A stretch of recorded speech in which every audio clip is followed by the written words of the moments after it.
and we are back for prepping for winter with the finale of the Alayne sample chapter and a bit of final analysis on it. A tourney to determine Sweet Robin's new Kingsguard is to take place soon. But first, Sansa has gone to the ball. After much anticipation, Sansa has finally met Harry the Heir and is off to dance with him. And now let's continue. Then the musicians took up a tune and she was dancing. Say something, she urged herself. You will never make Sir Harry love you if you don't have the courage to talk to him. Should she tell him what a good dancer he was? No, he's probably heard that a dozen times tonight. Besides, Peter said I should not seem eager. Instead, she said, I have heard that you are about to be a father. It was not something most girls would say to their almost betrothed, but she wanted to see if Sir Harold would lie. So it seems Sansa's story with the Winged Knight tourney is an intentional parody and criticism of Cinderella. After the death of her mother, Cinderella is made lowly. However, she is dressed up by a fairy godmother, sent to a ball, and dances with Prince Charming, who is so enchanted by her that he falls in love with her, marries her, and restores her status. Of course, the story is ridiculous. Generally, people aren't lucky enough to have selfless benefactors. Royalty generally aren't open-minded egalitarians who will marry those beneath them, and a simple dance is not going to make someone fall in love with you. And while Sansa may believe she's living a Cinderella tale, we can see that it's a corrupt version of it. Littlefinger is not a selfless fairy godmother bestowing gifts upon Sansa. Harry is no Prince Charming and certainly not an egalitarian. And here Sansa calls out the idea that a simple dance can make people fall in love with you. Falling in love involves talking and getting to know someone, something generally lacking from most fairy tales. Anyway, here Sansa, not being able to think of anything else, asks Harry about his bastard daughters. Interestingly, Sansa points out here that she and Harry are not actually betrothed.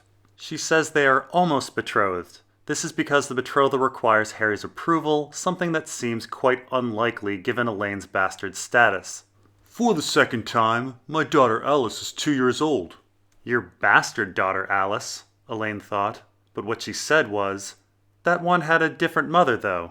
Yes, Sissy was a pretty thing when I tumbled her, but childbirth left her fat as a cow, so Lady Anya arranged for her to marry one of her men-at-arms. It is different with Saffron. So a bit of the true Sansa seems to come out in her thoughts here. Of course, Alayne is supposedly a bastard herself, so if she were thinking Alayne's thoughts, she wouldn't criticize Alice for being a bastard. Now, of course, Sansa believed that her own father had a bastard son, but that thought doesn't cross her mind. We then discover what sort of man Harry is. Harry's first baby mama was Sissy, who Harry apparently abandoned because she grew fat after childbirth. Lady Anya essentially saved this girl by marrying her to one of her men-at-arms. A single mother is severely damaged goods in this society and unlikely to ever be married off without Lady Anya's assistance. Of course, Harry seems utterly unconcerned that he nearly ruined this girl's life. Harry has now moved on to a girl named Saffron. Harry interestingly says that things are different with Saffron. It seems he's a bit smitten with this Saffron character. Now, notably, Harry is completely unconcerned with what Sansa thinks of him. With no shame whatsoever, he speaks of his bastard children, his abandonment of his first baby mama, and how he fancies another woman. Saffron? Alayne tried not to laugh. Truly? Sir Harold had the grace to blush. Her father said she is more precious to him than gold. He's rich, the richest man in Gulltown, a fortune in spices. What will you name the babe? She asked. Cinnamon if she's a girl, cloves if he's a boy? That almost made him stumble. My Lady Japes. Oh no, Peter will howl when I tell him what I said. Saffron is very beautiful, I'll have you know. Tall and slim, with brown eyes and hair like honey. Next we hear a bit more about Saffron. Now, Saffron's father being a spice merchant recalls Robb's situation with Jane Westerling. Her mother's family, the Spicers, made a fortune from spices as well. And the fact that the Spicers were rewarded after the War of the Five Kings implies that Jane Westerling was intentionally used to seduce Robb. And so I do wonder if Saffron was sent to seduce Harry in a similar manner. I have no idea how a Gulltown merchant's daughter would meet Harry, who lives at Iron Oaks.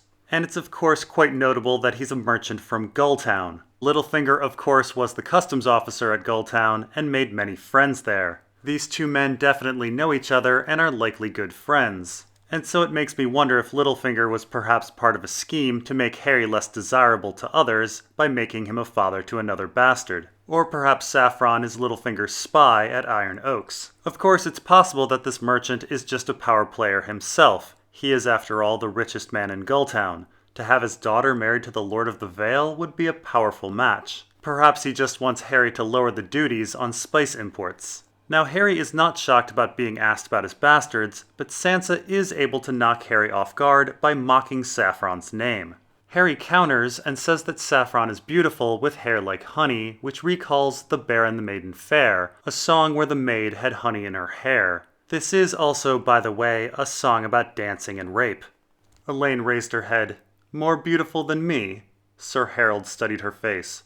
You are comely enough, I grant you. When Lady Anya first told me of this match, I was afraid that you might look like your father. Little pointy beard and all, Alayne laughed. I never meant. I hope you joust better than you talk. For a moment he looked shocked, but as the song was ending, he burst into a laugh. No one told me you were clever.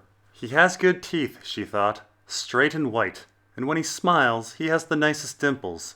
She ran one finger down his cheek. Should we ever wed, you'll have to send Saffron back to her father. I'll be all the spice you'll want. So in response to Harry's claim that Saffron is beautiful, Sansa notes that she herself is beautiful. Harry grants this, and says that he feared she would look like Littlefinger. To which Sansa then jokes about having a pointy beard. Now it's important to note that Harry outright says that Sansa doesn't look like Littlefinger, which again highlights the fact that Alayne is a bad cover. Again, it's almost certain that Miranda, and perhaps many others, already have figured out that Sansa is Alayne. Now perhaps it's because I was just thinking about The Bear and the Maiden Fair, which is about licking hair, but I do wonder if our author is making a dirty joke about Sansa's beard. This may explain why Harry lost his words. And on top of this, Sansa says, I hope you joust better than you talk, which shocks Harry. Of course, maybe Harry was shocked about being called a bad talker, but Sansa's previous comments about Saffron seem a bit more insulting. And so I do wonder if Harry is taking the line about jousting in the dirty sense as well. Keep in mind, in the contemporary Ariana sample chapter, the risque bastard girl Elia Sand uses jousting as a double entendre for sex. If Harry's mind were in the wrong place, he could interpret the line as I hope you fuck better than you talk. It's again worth noting that Marillion believed that bastard girls were lusty, so if Harry believes the stereotype, he may be getting the wrong idea. Now whether or not the comments about Sansa's beard or Harry's jousting were dirty or not, Sansa's final comment about being spice certainly comes off as provocative, especially with the caress on Harry's cheek. Harry is a sexually active, arrogant, newly made knight and heir to the Vale, and Alayne is a bastard girl known for being lusty. It seems there's a good chance that he will try to pursue sex from Sansa. Now it's worth noting that Sansa is being rather delusional here. She is willfully ignoring the fact that Harry is a jerk and looking into his nice qualities, which all are only physical. He grinned. I will hold you to that promise, my lady. Until that day, may I wear your favor in the tourney? You may not. It is promised to another. She was not sure who as yet, but she knew she would find someone. So, as instructed, Sansa ends the chapter by not giving Harry her favor. Now, Sansa's favor does seem to be of relevance.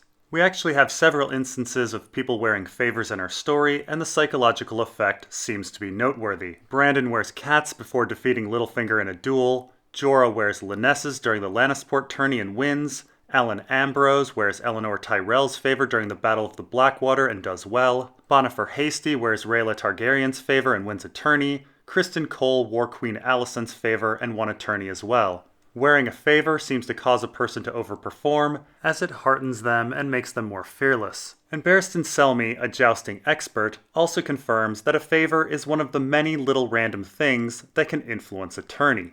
So if Harry is not getting Sansa's favor, who is?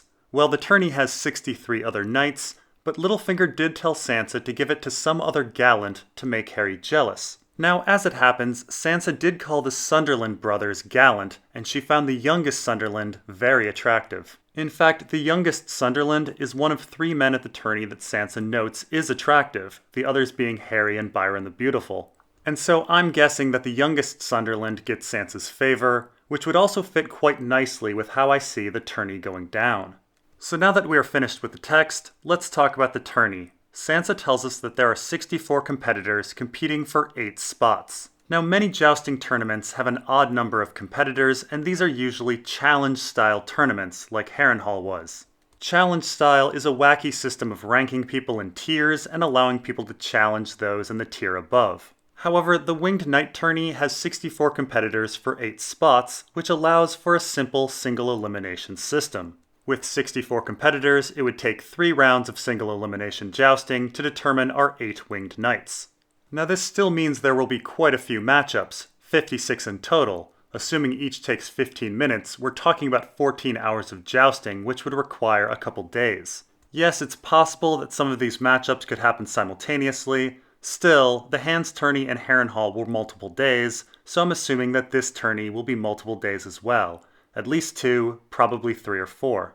Now, although there are 64 competitors, we have only been given the names of 21 who might be participating.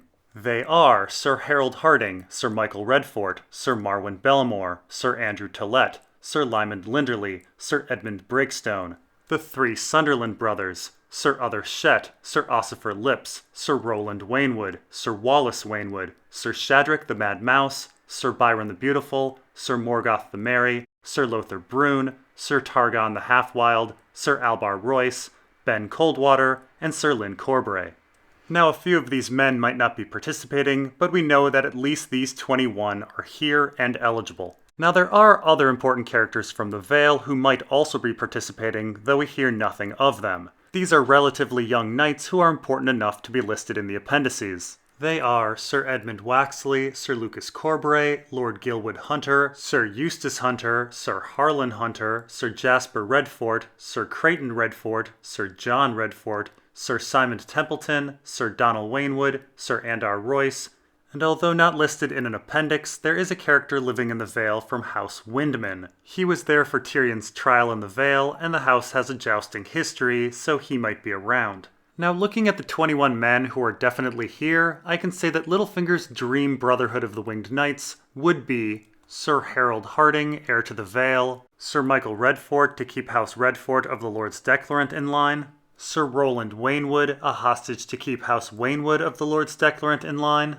Sir Marwyn Bellamore, a hostage to keep House Bellamore of the Lord's Declarant in line, Sir Andrew Tillett, a hostage from the Declarant allied House Tillett, Sir Other Shett, a hostage from the Declarant allied House Shett, Ben Coldwater, a hostage from the Declarant allied House Coldwater, and for good measure maybe a Sunderland to control access to White Harbor. Of course, securing all 8 is near impossible, so Littlefinger would probably focus on the most important. Harding is clearly of peak importance, and Michael Redfort is very important as his house is in the Lord's Declarant and very hostile to Littlefinger.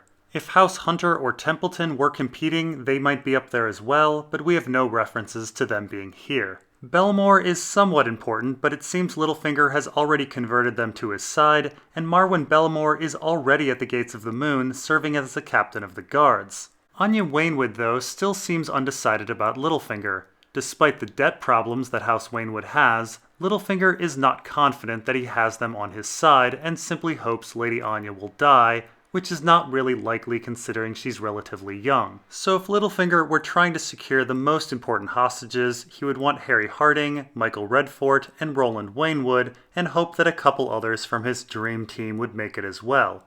Now what's nice for Littlefinger is that Michael Redfort is already one of the best knights in the Vale. He's going to secure a spot with little worry. However, Harry Harding is an upjumped squire. He only has his knighthood because of a bogus squire-only tourney, and it's fairly clear from this chapter that Lothar Brune, Littlefinger, and Bronzion Royce all don't think very much of his abilities. He's probably one of the worst competitors here. Now, as for Sir Roland, we don't know anything about him, so let's assume he's average. So what should Littlefinger do to secure his hostages? Well, we should remember that Littlefinger has 4 or 5 cronies at his disposal. Sir Byron the Beautiful, Sir Morgoth the Merry, Sir Shadrach the Mad Mouse, Sir Lothar Brune, and maybe Sir Lyn Corbray. And we know that Lothar Brune is an excellent jouster, and Lyn Corbray, if competing, is probably pretty good as well.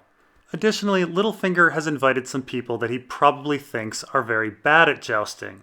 We have the Sunderlands being from a seafaring society, we have Sir Ossifer Lips being out of shape, and we have Sir Wallace Waynwood and Sir Other Shett being young and inexperienced. And so with the cronies and the poor competitors, it shouldn't be too hard to rig this tourney. So if Littlefinger were playing it safe and just interested in Harry, he would put Harry against Sir Byron. Byron would then throw the first match. He would then put Shadrick against Morgoth, and the winner would face Harry in the next round to throw that match. Meanwhile, he could have Sir Lyn face the boy Wallace Waynwood, and he could have Lothar Brune face a Sunderland, likely the youngest and greenest. That would lead to a Littlefinger crony facing Harry in the third round, and he could throw the match as well. Now there are some weaknesses to this plan. Shadrick or Corbray might go rogue, or Brune, he has a weakness for Maya and may turn if the junior Royces ask him. Someone might get angry if Harry tries to dishonor Sansa, but I think the largest weakness is that someone like the young Sunderland might be better at jousting than we expect. He could end up defeating Brune or Corbray and facing Harry. Additionally, this is the safe route if Littlefinger only tries to secure Harry. If he tries for a second knight, someone like Roland Waynwood, he would have to spread his cronies and weak competitors out. Now it's worth noting that Littlefinger invited a couple types of people who should be bad at jousting, including green boys and seafarers. If you combine these two elements to locate the supposed worst jouster at the tourney based on stereotypes, you should come to the youngest Sunderland. The same Sunderland that Sansa thought was gallant and handsome. The same Sunderland who is most likely to win Sansa's favor. Sansa is likely to give her favor to the man who is expected to perform the worst. And yet we know different. The first Davos chapter in A Dance with Dragons tells us about these sons. These sons are determined to be knights, and their father has been spending a fortune importing destriers, that is, jousting horses. We know that the stereotype about the Sunderlands is wrong. They are determined, they have resources, and they've been practicing. Not to mention, we know the psychological effect of a favor. It heartens people and makes them more fearless, improving their performance, as with Jorah, Bonifer Hasty, Alan Ambrose, and Criston Cole. The youngest Sunderland is the man to watch in the tourney. He is most likely to be part of Littlefinger's rigged bracket, being both young and a seafarer, and simultaneously, he's most likely to receive Sansa's favor, being gallant and handsome.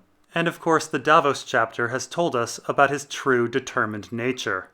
Now, if I were going to make some somewhat reckless predictions about the tourney, I would say that the youngest Sunderland, with Sansa's favor, will defeat Lothar Brune, making us wonder if Lothar is breaking with Littlefinger, or if the youngest Sunderland is really that good. Then, against Harry, I see the youngest Sunderland's lance jabbing Harry in the crotch, killing him like his ancestor. And we will all be left to wonder if this was an accident, or perhaps caused by Sweet Robin's effect on the horse or the wind.